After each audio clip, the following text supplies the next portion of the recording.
Hello guys, Makalimutan. magandang gabi.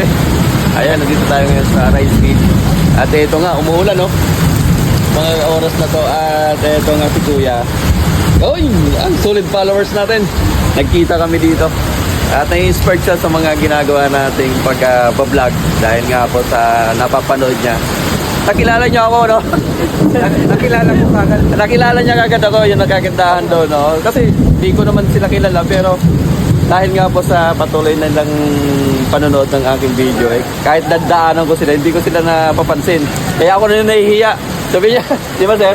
Sabi niya, oy, kung kasi nagbablog Ganon talaga, pasensya na kayo mga sunod natin kasi hindi ko kayo nakikilala personally. Pero ngayon, nakilala ko na si sir. Ito, isasama ko na siya sa vlog. Ayan, si sir ay from Paco, Manila. Paco. Shoutout ka. Ay, te. Yamaho na gamulan. Ayan. So meron din siyang ito, nag-order din siya ng mga bigas. Nagbibigas din yan at meron din ba kayong tinda ng itlog? Meron po. Oo, kumukuha din pala siya, nagtitinda rin pala siya ng mga itlog.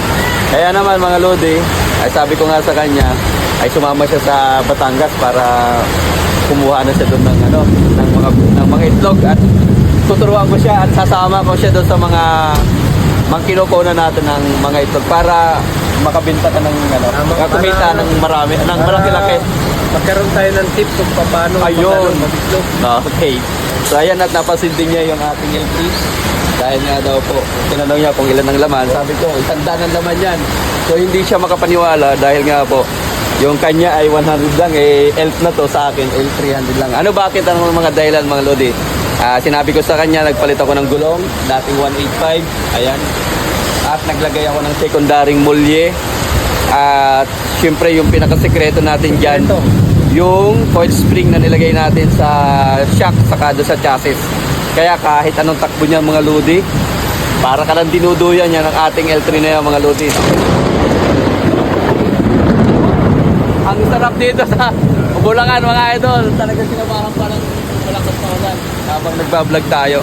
Ayan, sa mga hindi pa nakapalo sa aking profile page, baka naman naglalambing sa inyo mga katenas. More negotiative ideas ang ibinabahagi natin sa inyo. At ito nga na ginawa ni Kuya ay pag kayo ay nakapalo sa akin, automatic yung mga videos ko, mga update, mga impormasyon, lalo-lalo na dito sa rice mill na binablog natin.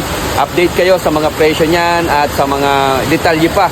Kung halimbawa pupunta kayo dito na wala kayong alam na ano man yung mga update dito, follow nyo sa Tenusri Rice, sigurado po i-update natin kayo mga katina. So ito, nandito kami sa rice mill ngayon at nagkakarga kami dito sa signature na bigas, ang yun, nakikisama yung langit.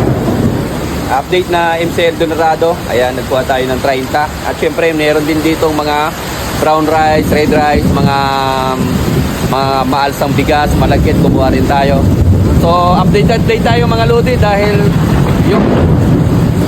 yung mga imported ay nagtataasa na. So ang priority natin ngayon ay siyempre yung mga local farmers.